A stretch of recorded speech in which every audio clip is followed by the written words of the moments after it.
Inter దశలోనే మీరు ఒక గోల్ సెట్ చేసుకొని ఆ గోల్ని అచీవ్ చేయడం కోసం మీ టైంని మీ ఎనర్జీని డివోట్ చేయడం స్టార్ట్ చేస్తారు.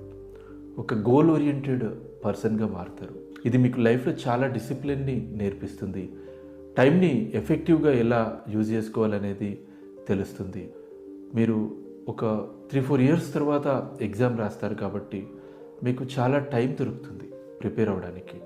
అంటే ఎలాంటి ప్రెషర్ లేకుండా చాలా ప్రశాంతంగా మీ ప్రిపరేషన్ కొనసాగుతుంది. బేసిక్ కాన్సెప్ట్స్ నుంచి అడ్వాన్స్డ్ లెవెల్ వరకు ఒక కన్స్ట్రక్టివ్ వేలో మీ ప్రిపరేషన్ని కంటిన్యూ చేయగలుగుతారు. చాలా ఎఫెక్టివ్గా ఆన్సర్ రాసేందుకు మీకు ఆ ప్రాక్టీస్కి టైం దొరుకుతుంది. మల్టిపుల్ టైమ్స్ మీరు రివిజన్ చేస్తారు.